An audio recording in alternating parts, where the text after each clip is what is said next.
and welcome to another live video here at nomadstays.co. We are doing weekly live videos for everyone who's watching this for the first time with team members, stays, bloggers, nomads, and yeah, today we're having another stay here. For everyone who's totally new at our channel, nomadstays.co is a booking platform for more extended stays for digital nomads or travelers. And yeah, we're having a lot of stays that are perfect for digital nomads. So if you want to check it out, go to nomadstays.co and you will find a lot of stays that you can just go there right now. And one of them we have here today. It's a stay in Tbilisi, Georgia.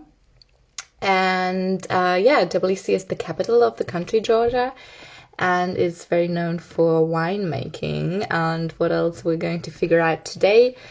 Our guest is Candy, and she's from the stay Lokal, Tbilisi, just in the heart of Tbilisi, in the old town, with very easy access to all of Tbilisi. And it's a co-live and has a co-working as well inside, so it's perfect for digital nomads, but we will find out more about this in the conversation.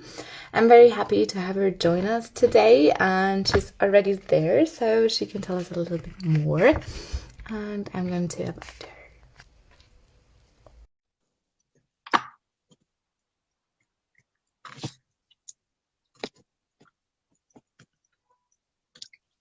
And there she is.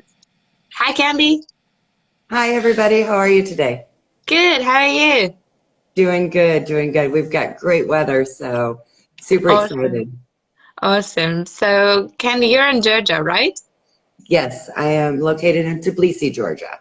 Cool, cool. What time is it at the moment at your place? It is 6:30 in the evening here. Okay, okay. So I was doing a short introduction for you and your stay, but maybe you can tell us a short introduction yourself. Who are you and what is Lokal? Okay, well, I'm Candy. I am a long-term traveler. I've spent the better part of the last 20 years traveling as a nomad, mostly in the States, in the US, and then internationally. And local is all about community. Local is a co-work, it's a co-living. We do a lot of community events. We do some local support for low-income families and that sort of thing. We work with a local NGO on that. And yeah, it's local is where you need to be if you're in Tbilisi. Okay, great. Well, that's an awesome introduction. I'm happy to hear more today of it, and maybe you will show us around as well. So for everyone who's watching now, stay tuned. And yeah, so maybe let's start with your location. Georgia, what is it about? What can Okay. you do there?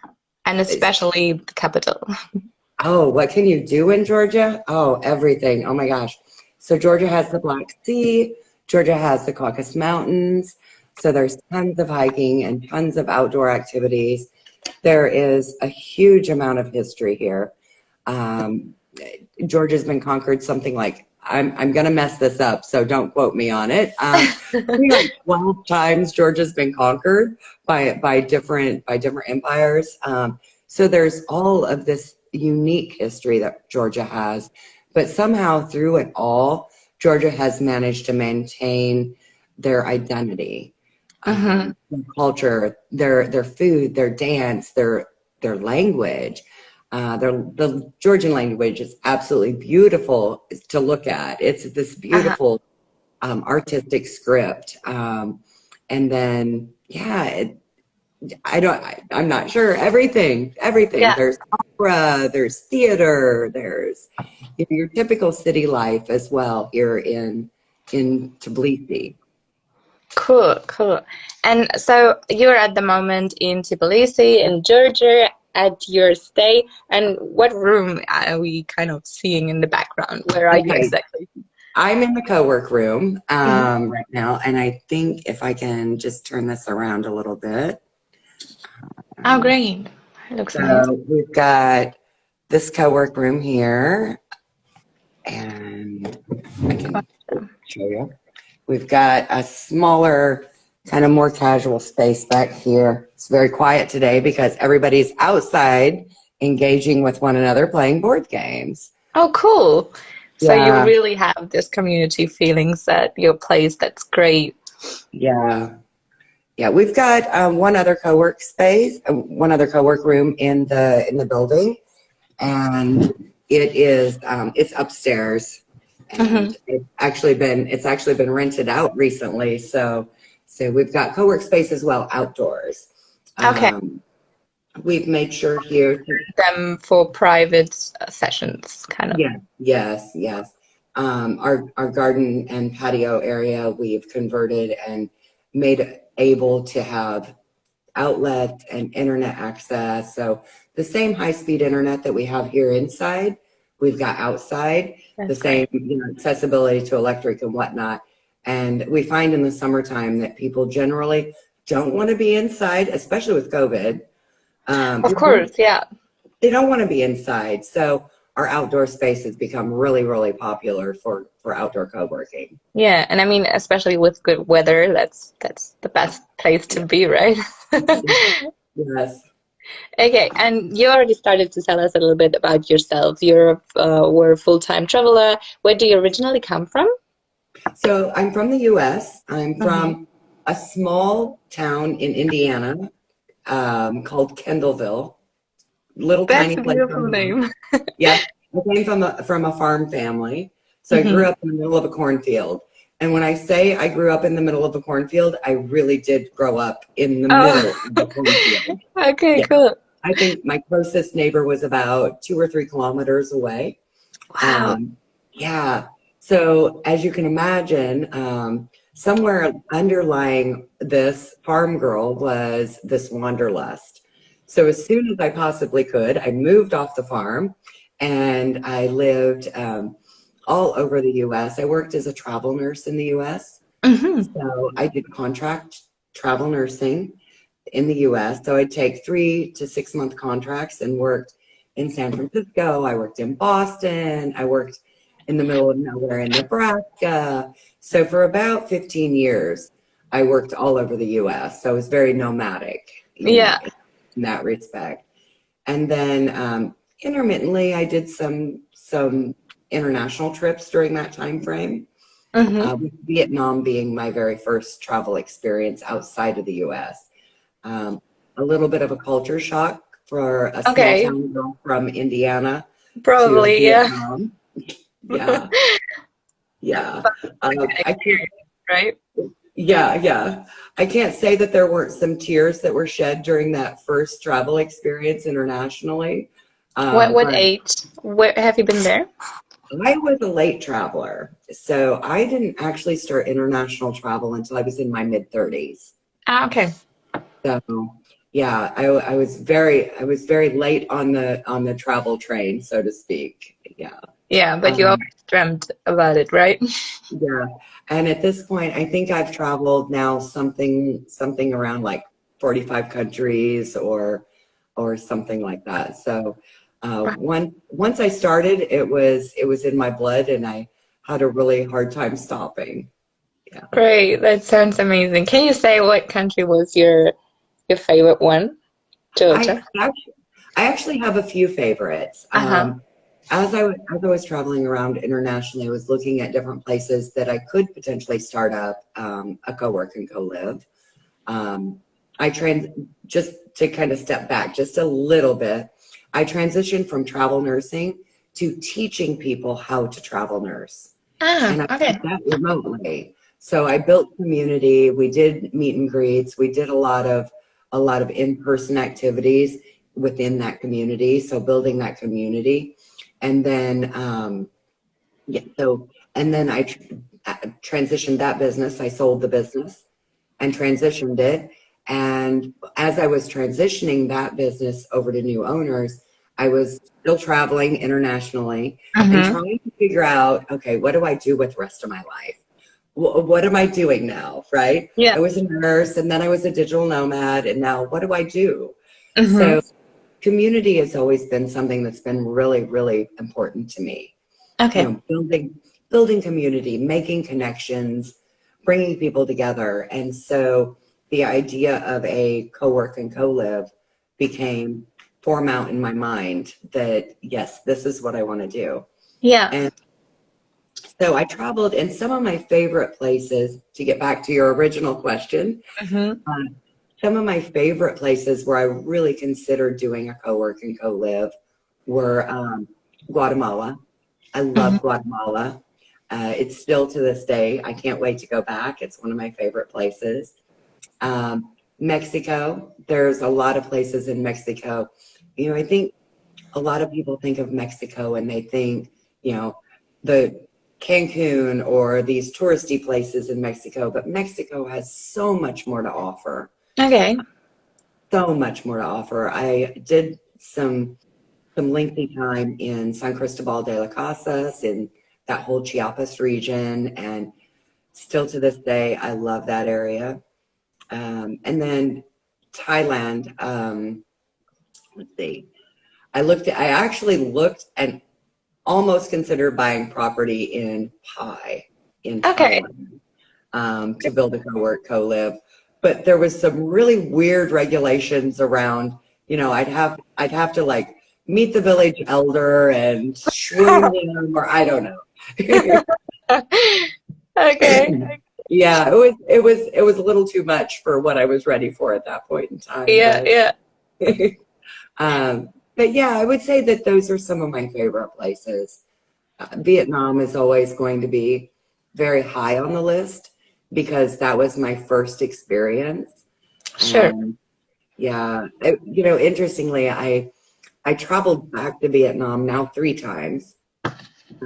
But the second time I went back to Vietnam after the first experience, I'm like, I wonder if it's going to hold that same charm that it held for me for that first trip. And you know what? Every time I go back, it still It has. has. That's It my still biggest has. fear. I'm like, I always want to go back to the places I've been to, but then I feel like it will not be the same as it was the first time. It will not have the same charm. But It's not actually. You know, it still has charm, but it's different. It's just a new kind of charm because you know things change and you change and your experience and the way you look at something changes. Sure. So especially as a digital nomad, I think we tend to see so many different places and experience so many different things as a digital nomad, and going back to the same place can feel a little bit redundant sometimes. You know, like I've been to 45 countries, but I want to go to 46. Yeah. Right? I don't want to go back to the first. Exactly. But for me, every time I've gone back to Vietnam, it's given me something new, Cool. a new feeling, a new experience. So Amazing. And how did you get to Tbilisi in the end? Why did you choose to do this whole project here? okay. So Tbilisi. So I told you I have a nursing background. And in 2010, I worked as a civilian nurse at the Army Hospital in Landstuhl, Germany. So it was, you know, during the incursions and all of that going on in the Middle East. And I took care of some Georgian soldiers during that time period. There were Georgian soldiers that had been injured on the front lines and coming back. They would come through the hospital that I was working in, and most of our patients that we took care of, we would send directly back to their home countries. But our Georgian patients, because at that point in time, 2010, the healthcare systems here in Georgia were not very good. It's much improved now, but they weren't very good. So we would hold the Georgian patients at the hospital for longer periods of time, sometimes months at a time, depending on their injuries and stuff. And their families would come. So I got my first dose of Georgian food and Georgian hospitality by the families that would come and be with their family members there at the hospital. And I'll tell you, Georgian hospitality did not disappoint. The little bit of it that I got when I was at Landstuhl, has just been exponential once I came to Georgia. Yeah, So that's what I heard of as well. And I was yeah, wondering if it's true, and I it think it is. is. It is. It is most certainly true. So it was. So that was 2010, and I didn't come to Georgia until 2019. So, but it was always kind of in the back of my mind. You know, you have those places that you just one day, right? Yeah, yeah. And I had explored a lot of South America, Central America, Eastern Europe, or excuse me, Western Europe. I thought, it's time for me to get to the Eastern European area. I'd been in Asia for quite a while as well. So this is one part of the world that I felt like it was time. I really have Hmm. not explored this part of the world. And I'm like, I'll start in Georgia because I kind of have a little connection there. I know a little bit about it. I'll start in Georgia. I'll spend a month. It'll be great. And then I'll travel. I'll go to Armenia. I'll go to Azerbaijan. I'll do all of this, and this. And I got to Georgia in May. I ended up staying, about 2 weeks in, I'm like, okay, I need more time. So I booked another month. And then a couple weeks more, and I'm like, okay, I need more time. And I booked 3 more months. So I wasn't ready to leave. So much to see, so much to do, so much to experience that I just wasn't ready to leave. And really started looking at the possibility of building the co-work, co-live here in Georgia at that time. Cool. And I really didn't think it was going to work out, Okay, why? which is interesting. So I ended up being here for 5 months, my Hmm. initial trip, and things just weren't falling into place. I wasn't finding the right property. Hmm. Um, if I did find a property I thought would work, it was too much or too complicated or whatever. And 2 days before I left, because I had plans to travel to Mexico, a couple of properties came on my radar. And I'm like, okay, call the landlord. He's out of the city, can't show me the property. I'm like, fine, whatever. I'll go ahead and book the property or book a viewing for 2 months from now when I can Hmm. come back to Tbilisi. So before I left, I booked my flight back and came back 2 months later and ended up within about 4 weeks, I ended up finding property to start up the co-work co-live. And that was the fate. It was something. I don't know. Yeah. I love it here. This Tbilisi being in Georgia is the longest I've been anywhere, that I've lived anywhere in over 20 years. Yeah. And that's a huge sign when a And, digital nomad says something like that. and I still love it. Yeah. Today, I'm like, I love this city. I want to share it with everyone. It's just such a Great. diverse country. There's so much I still haven't seen. Obviously, with COVID, it has diminished the travel capabilities, even within the country. Hmm. So it's much better now. We're open. We can travel throughout the country now. Okay, cool. But there was a period of time when we were pretty much locked down and couldn't travel. Yeah. So yeah, but I'm looking forward to seeing the rest of Georgia and So exploring. now the COVID situation is like the country is open again. People can come, people can get out of the country easily, travel inside the country easily. They can come to visit you. Yes. Cool, cool. That's Yeah, awesome. we still are on. Obviously, the COVID situation fluctuates all the time. Of course. So we've got intermittent changes in the requirements and regulations and whatnot. We're still Yeah. under a nighttime curfew. Okay. So we're still under curfew from 9 p.m. until 5 a.m. Mm-hmm. So you're not allowed out in the evenings, basically. And restaurants and service places are not allowed to operate on the weekends for Okay. like dine-in customers. Mm-hmm. You can still go out on the weekend. You can go to the park. You can get a takeaway coffee, whatever. But And masks are mandatory here. Of course. They are, I'm sure, in a lot of places. So Yeah, but your restaurant is open. I'm sorry. Your restaurant is open? Restaurants are open. Yep. We have a vegan restaurant actually right on site here at Local, which is super exciting. Yeah. And what does local stand for? What does this name mean? Mm. So the name, when I looked at naming Local, there was a few things that went into the consideration. I wanted it to be something that would easily flow off of, in a sentence, like, hey, let's meet up at, or, let's get together tomorrow at. Yeah. So I wanted it to be something that would flow really easily, but I also wanted it to be something that embodied the premise of what Local really stands for and my goals personally, and that is community. Yeah. I want it to be a place where everybody feels welcome, where everybody feels like they're not going to be discriminated against or, judged because they're richer or they're poorer or they don't speak this language well or that language well. Local is a place that I wanted the entire concept to be just this collaborative engagement, whether you're Georgian, whether you're a digital nomad, whether you're an expat, everyone is welcome. So it's local. It's just this local space Great. that brings all of these communities together. Yeah. And what are your, maybe since we're talking about this, what are your guests mainly like? So you're welcoming everybody, and where are the main of your guests come from?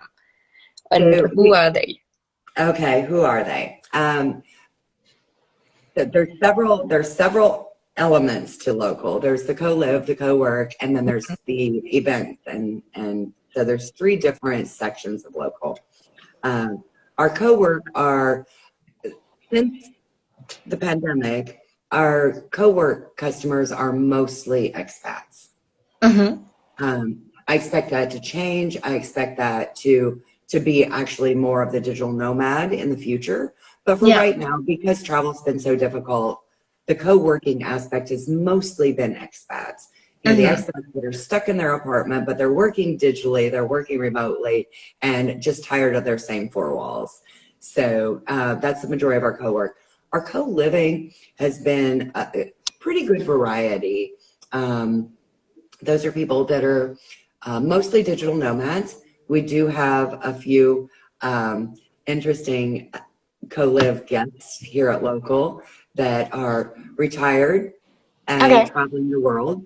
We have a writer that has been in a part of our co-live community. And now that COVID, the borders are opening a little bit more and we're able to see some international travel start to come through, we are seeing more of the true typical digital nomad community coming through. So we do have a more of a community of digital nomads at this point. Great. So you're very close to the guests as well. You already said that you're doing a lot of, like, the co-living is already something that brings you very close to the guests, and the co-working as well. And you have also a lot of community events. Can you just name some of them? For tonight, for example, it's the board games. What else do you have as activities? So again, we're trying to comply with all of the pandemic requirements and social distancing and whatnot. So our events have definitely changed a bit according to what we're allowed to do. But we do a variety of things like board games, quiz nights, fun stuff. I call that the fun stuff. We do a variety of beer tastings and wine tastings. Last summer, we did a craft beer festival in our backyard, which was amazing. If anybody's into craft beer, I love craft beer. We have a really emerging market for craft beer here in Georgia. So we've had this craft beer festival here, which was a ton of fun. We've had poetry nights and comedy stand-up and those sorts of things that are, again, along the fun Great. side of things. Additionally, we've been doing skill shares and master classes. Cool. Yeah, so we've got some professional development things going on as well. We have a tour guide that comes in, and well, he was coming in every month. Again, morphing things according to COVID, Of course. and talking to us about the history and the culture and the different regions of Georgia. So learning a little bit about the country that we're in, That's cool. and then we can go visit those places, but knowing a little bit more about, what the history of those places are and why those are significant. Yeah. We've also been collaborating with a local tax expert because we do have a pretty large expat community here, and longer. I feel like people tend to stay a little bit longer in Georgia than maybe they would in some other places. Part of that is because Georgia allows people to stay for a year. Okay. It's a visa free for, I think there's something like 59 or 79 countries that can stay here visa free for a year. Cool. So we have a very large amount of people that stay for a longer period of time. So we collaborated with a local tax expert that comes in once a month and talks to us about expat taxes, what your requirements are, what you need to do, how to start up a business in Georgia. That's very helpful. Yeah. So from an event standpoint, we've had a wedding reception here of one of our dear family. I call them family. So, but our expat community here, we had a wedding reception last summer. We rent out the garden space, which is beautiful. I hope I get a chance to show you the garden space because Yes, we can take a look at this afterwards. Cool. So your place is perfect for digital nomads. I mean, like they can live together, but they still have their private rooms. They can work together and then go back to their private rooms, or to go in the evening to have fun with the other guys and to just enjoy their stay for longer, even in Georgia. What's good for digital nomads in Georgia? Do you feel like they have enough to offer for digital nomads, or are you like the only place people can go? I am not the only. I hate to say this. I am not the only place that people can go. Georgia, in Tbilisi itself, and in most of the cities, Tbilisi, Kutaisi, Batumi, most of the larger cities, internet Wi-Fi is very easily accessible. That's great. And it's good. Even cell phone internet, hotspotting with your cell phone is quick, it's easy, it's super cheap. So other than maybe if you're in some random remote village, Wi-Fi access is really good throughout Georgia, or Cool. internet. Very important for digital nomads. Very important. Most of the cafes, most of the restaurants all have free Wi-Fi. So there's, for those that enjoy cafe working, there's that opportunity.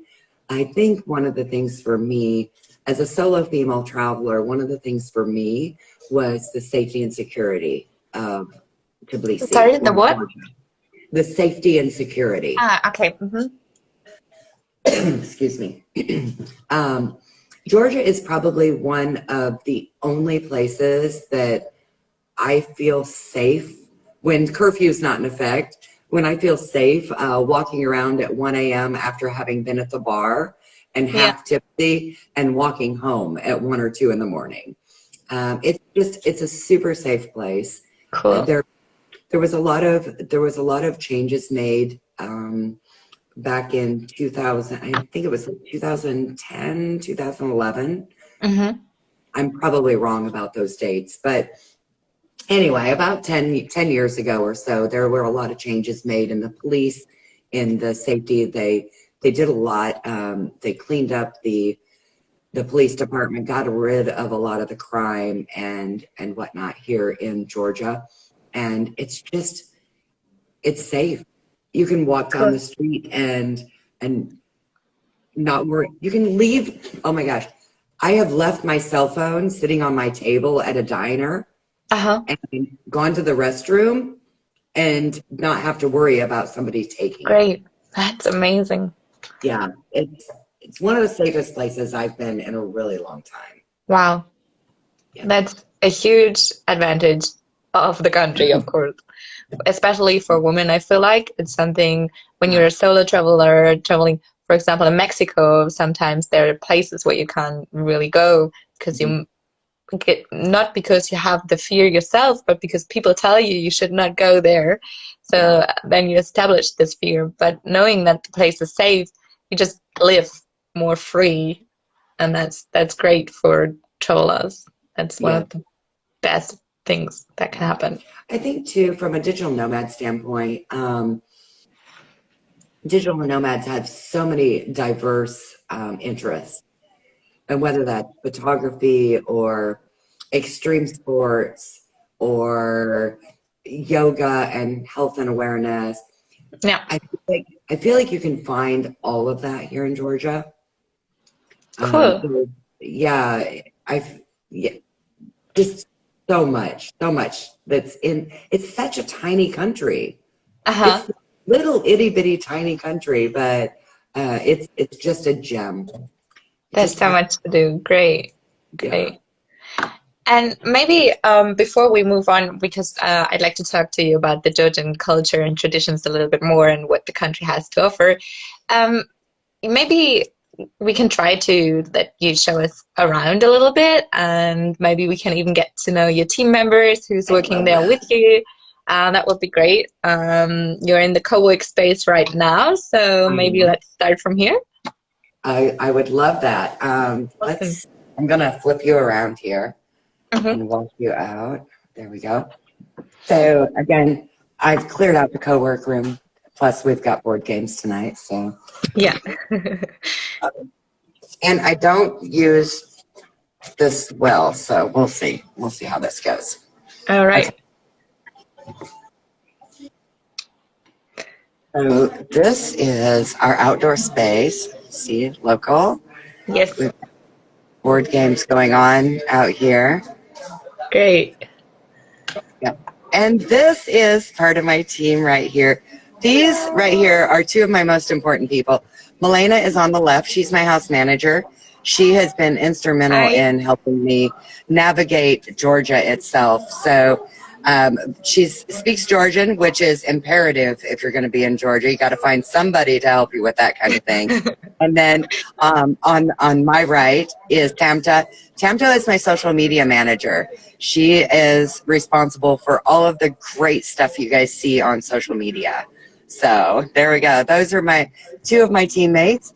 And then go on about the garden. Let's see, we've got, it's so green out here. It's just amazing. Here we've got, sorry. Here we've got Tamo. Tamo is our hostess. She's Hi just there. started with us not too long ago. She works full time and helps us greet customers when they come in. And this Hmm. is our garden. I was looking Yeah. for, I'm looking for a particular person. This is Kristen. This is Kristen. She lives here. She's one of our co-living folks. Hi Let me see. there. Oh, they just were here. They were Oh, literally just there's AB. I want to introduce you to AB. Abdullah has been an amazing part of our team. Say hi, Abdullah. Hi Hello. there. AB is Jordanian, and he's been volunteering with us for, wow, how long have you been with us? Since June last summer. And we have Frank here. Frank's our newest volunteer from Hi, Frank. Spain. Frank will be with us for the next month. So as you can see, it's a little noisy out here, a little active, but Yeah, I mean it's the board games night. That's what you what you expect, right? yeah, yeah. And Very then beautiful. All oh, this. and this is our most important fella. This is Oh, Aji. cute. Aji. Aji. He is intent on a bird right now, apparently. He's protecting the place, right? Yeah, Aji was rescued from the mountains. He was like dumped in the mountains And we took him in last summer when he was about 5 months old. Oh, wow. That's Yeah, great. yeah, he's a brat, but we love him. Yeah. He's part of the family, right? Yeah, yeah, yeah. So yeah, now we're out in the garden, and Beautiful. he's super excited. It's a very beautiful space.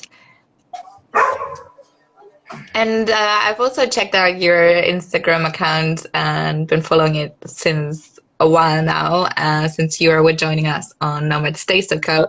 And Yeah. your social media manager is doing a great job. You're recording all the events. So everyone who wants to check it out, you can go to the stories, the photos, and see what's going on at Lokal and what beautiful events they thought about and the place, the pictures. So if you anyone who wants to see it a little bit more detailed can go and check it out now. And he also wanted. I have to say, oh, can you hear me? I might have bumped the buttons there. No, I can hear you fine. That's good. Okay, good. I have been very, very lucky to have assembled an amazing team here. I didn't, as I introduced them, I really didn't go into it much, but they're phenomenal. I could not have done this without them. Again, they say it takes a village to raise a child. Well, it takes a village to build a co-live. Believe me. So Yeah. And it's great that you have people that come as travelers to Georgia as well and stay there helping you, having the same feeling as you had when you came here first. Like, I'm not sure I'd remember his name right. Abdul, was that? Abdullah, yeah. Abdullah, he and his brother were doing a startup, and they both volunteered with me for a while. And he's just, he's been here since last summer. He's finally decided that it's time for him to move on and find something new and explore new places. So he's likely going to be leaving in the middle of May, but it's just been amazing having him here as part of our team. Awesome. That's great. And so for people who come there as travelers, so they can also start working with you? We do have volunteer openings, yes. Cool. In fact, right now, we're probably looking for a full-time community manager. Oh, cool. Yeah. Awesome. And you also maybe can choose the rooms, or is that sure. Maybe not? I have one that I absolutely love. All of our rooms are very uniquely different. So they're all different prices. We have a small room that has a twin bed, and all of them have workspace and private bathrooms. So even our twin room has a workspace and a private bathroom. But I'll show you one of my favorite rooms. Okay. I might lag off a little bit because we switch access points going from here to the third floor. So if I happen to lag a little bit, it'll be right back. It's just temporary. Okay. So how many floors do you have? So the building is 3 floors, and it originally was a family home. I'm not sure what year it was built, but it was originally a family home, and they turned it into a boutique hotel and ran it and operated it. Family house. Yeah, right. There's 12 rooms. Wow. There's 12 bedrooms. So in addition to the 12 bedrooms is a kitchen and the dining room, which is the co-work space now. Those are in addition to the 12 rooms. Cool. So this is the room. This is my favorite room. It's got this beautiful sky. Oh, wow. Yeah. That's great. So you get waken up by the sunshine? Is the sun coming from there? No, it's sunsets on this side. Oh, wow, that's great too. Yeah. You don't get woken up by this. This is the sunset. So, yeah. Awesome. Yeah. And it has a little Beautiful. It Juliet. has a warm as well. Yeah, it has a little Juliet balcony here as well that overlooks the part of the garden. Mm-hmm. Yeah. So just Awesome. one of our rooms. Nice big Beautiful. workspaces. And again, all of the rooms have individual workspaces. This is one of the larger ones. It'll accommodate 2 people, obviously. But all of the rooms have workspaces in them. I can show Cool. you the twin room, which is our smallest room, if you like. Uh-huh. Just have to go back downstairs. That's okay.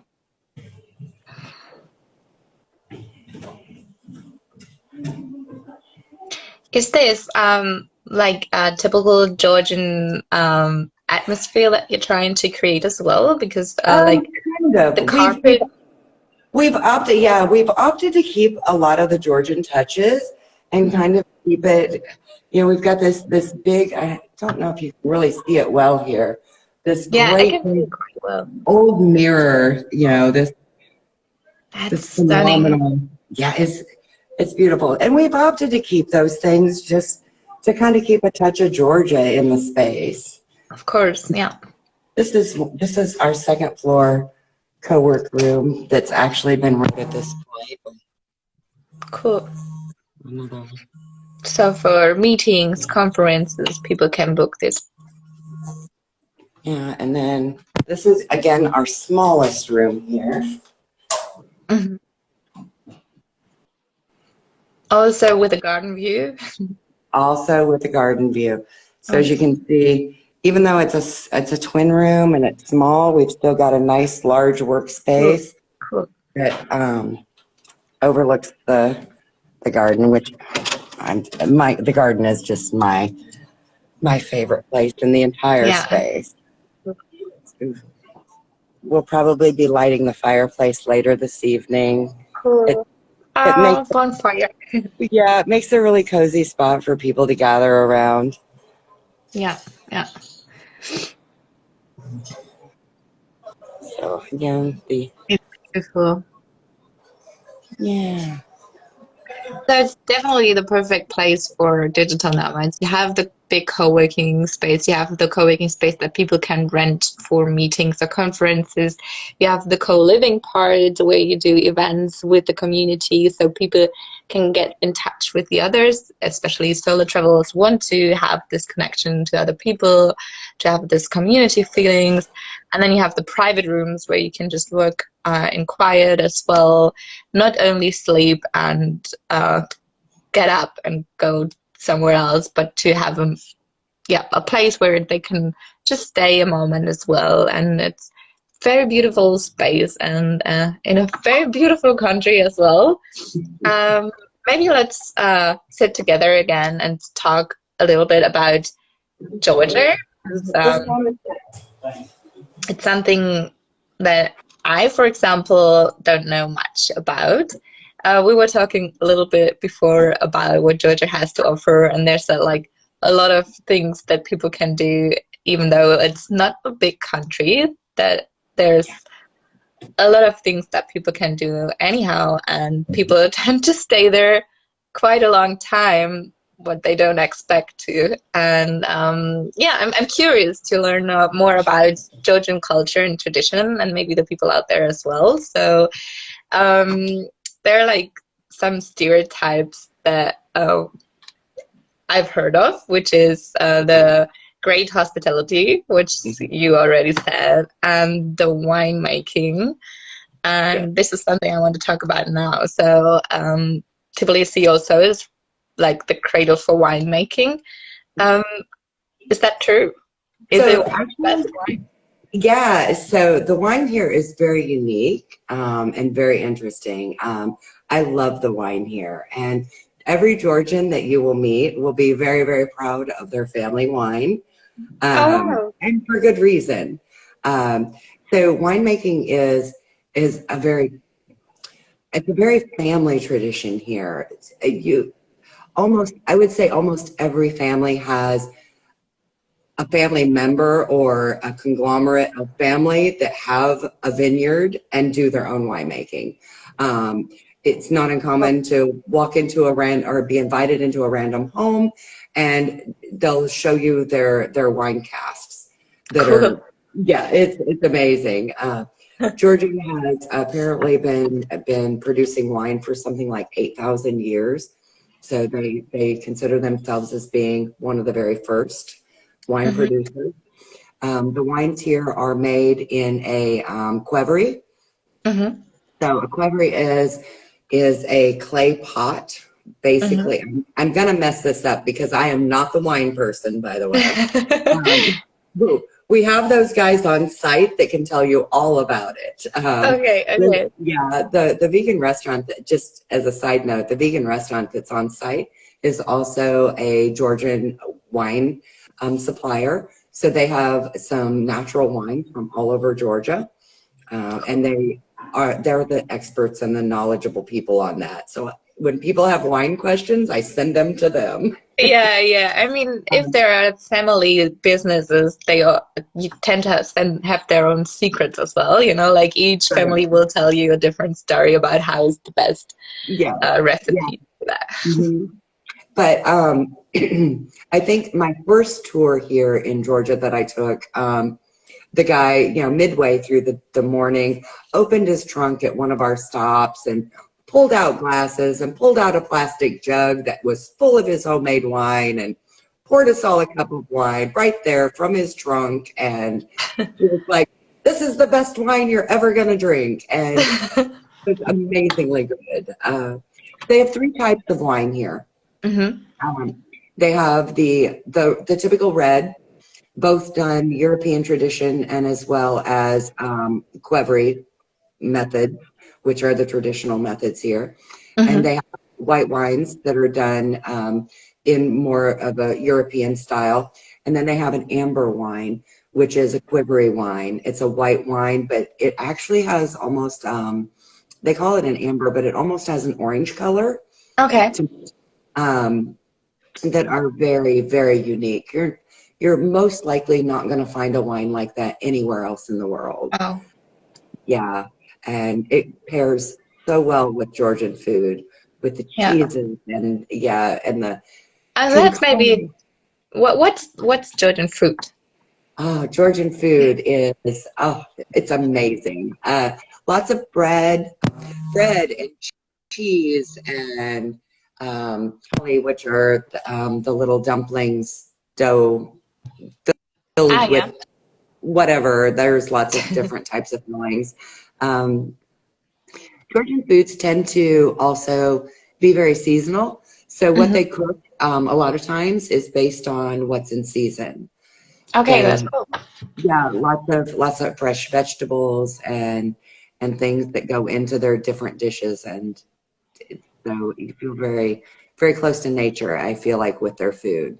That seems like it, yeah. So it's also a lot of finger food. Would you say that it's No, it's shareable food. I would say that if I had to describe Georgian food, I would say it's shareable food. There's a thing in Georgia called a supra, and a supra is basically a big feast that's full of food and full of wine. And at a Georgian supra is, family style. It's a table full of food, like an American, we would think of like Thanksgiving, I guess, would be the closest. But so a lot of things are served family style. So there are these dishes that are meant to be shared, whether it's a beef stew of some sort or a chicken and garlic wine sauce that's amazing. There are all these kind of shareable foods. Cool. So it looks like it fits perfectly to the community vibe that you are kind of creating at your place as well. That's great.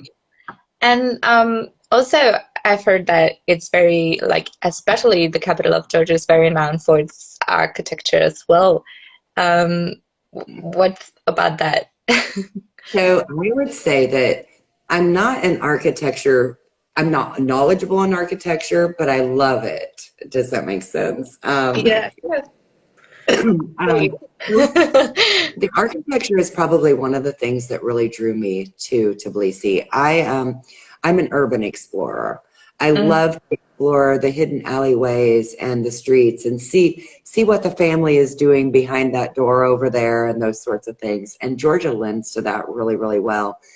Because Georgia's been occupied by multiple different types, by multiple times. I think, like I said, it's like 12 or 14 different occupations that they've had.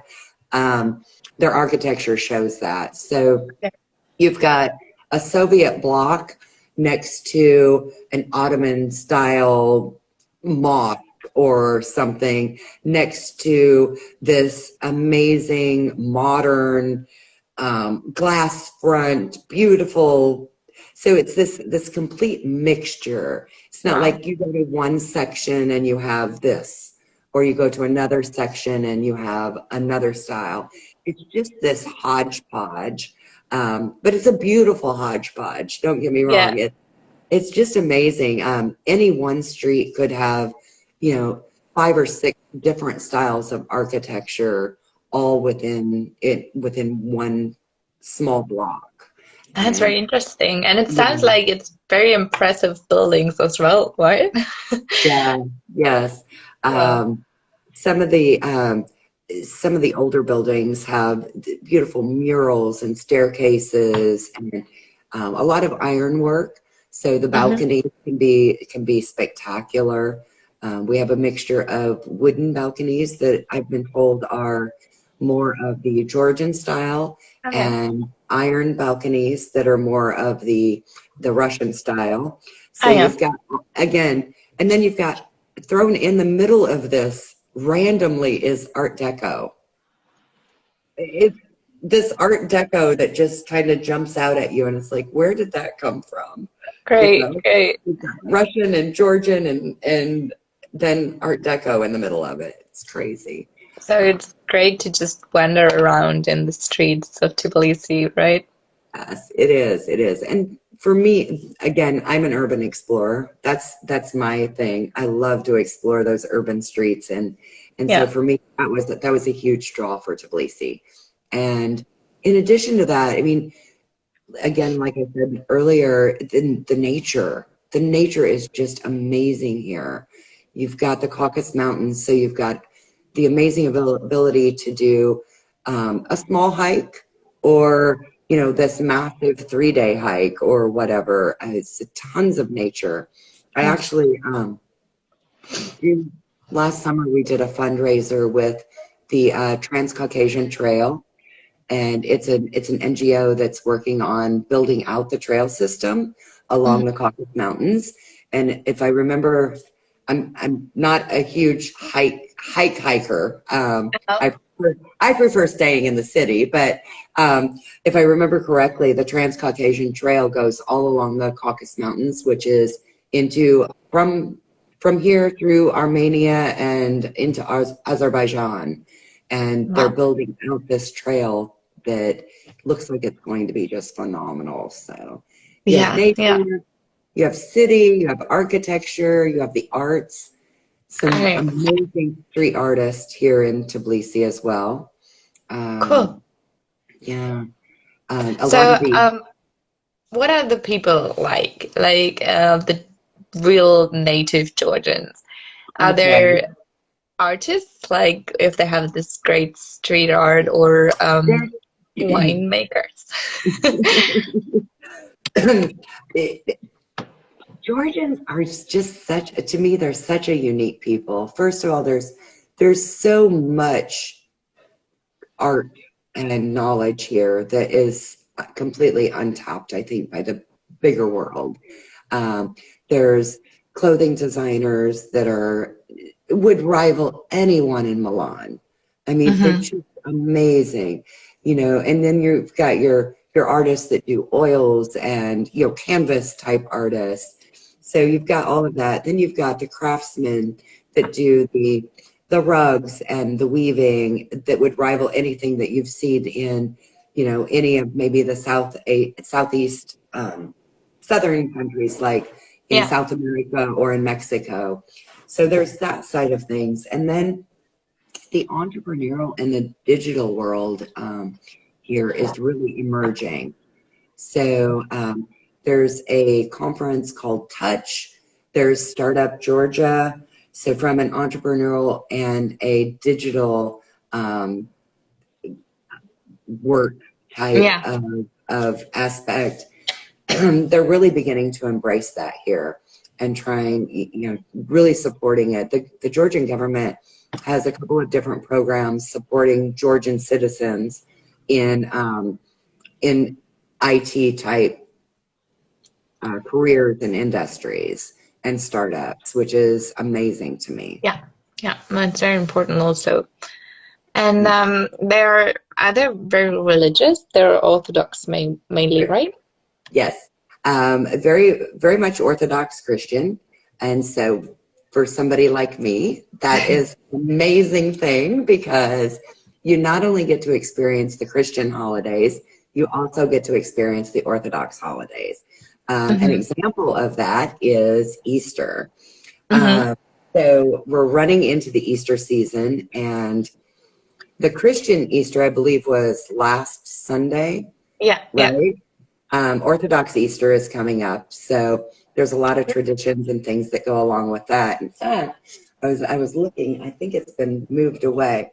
One of the things we've been doing here is we try really hard. Yes, there it is. We try really hard to engage in some of the holiday traditions here. Okay. And share the significance of that. So this is our Easter grass that we've been growing. Oh, wow, that's great. Because this is something that the Georgian, all the families do. to grow their own grass.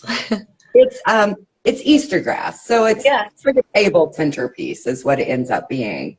But at Lokal, one of the things we do is we try and share those cultures, share those traditions, and explain the significance and why they do those sorts of things.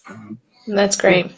So we have 2 Easters, and we have 2 Christmases, and we have 2 New Years, because they celebrate New Year's and Old New Year. Yeah. That's interesting. So what does that mean, New Year? I mean, New Year we all know of, probably the New Year that we celebrate as well, I think. And then what's Old New Year? The Orthodox calendar has New Year being on January 7th or 14th. I'm going to mess it up now. But so the Orthodox calendar is basically different than the Christian calendar that we use, that most people use as the Christian calendar, right? So New Year is December 31st into January 1st. For the Orthodox calendar, it's either the 7th or the 14th of January. One of them is Christmas. I'm sorry. One of them is Christmas and one of them is New Year. So I always mix them up.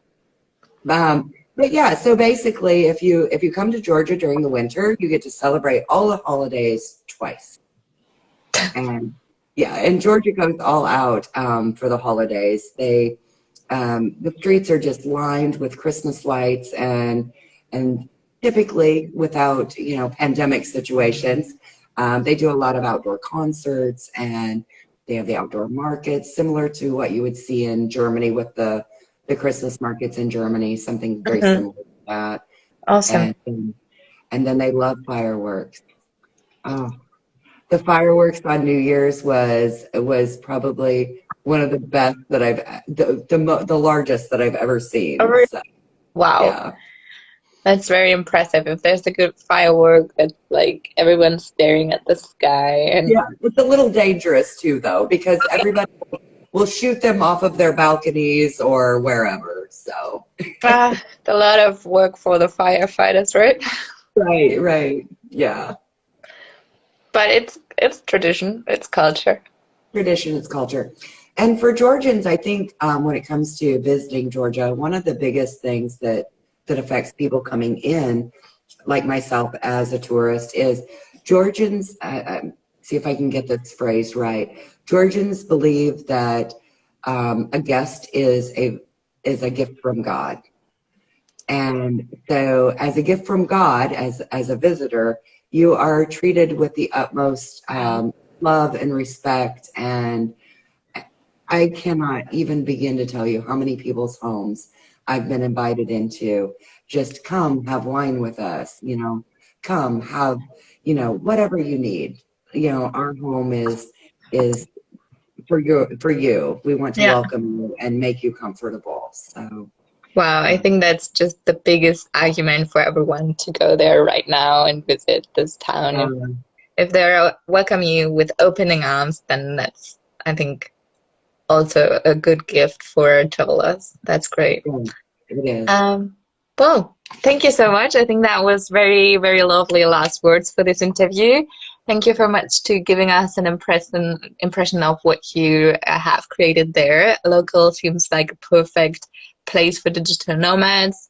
For everyone who wants to book it, you can go to nomadstays.co, our booking platform, and there you can just book the twin room, the double room, or whatever other rooms are available, and go to Candy and join her community activities. Go check out her Instagram page where you have all these impressions as well, and you can see what they're doing there exactly. And yeah, thank you so much for giving us this interview today. And it's lovely. Thank you. I appreciate you reaching out and giving us the opportunity to share everything that I love about Georgia to your community as well. So yeah, thanks so much even for if that. you don't say, come to Georgia and just come to Georgia because it's an amazing place. Yeah, I'm impressed. I want to go there right now. So thanks for that, and enjoy the board games, and see you around. All right, we'll see you soon in Georgia. In Georgia, yes, hopefully. Bye. Bye-bye.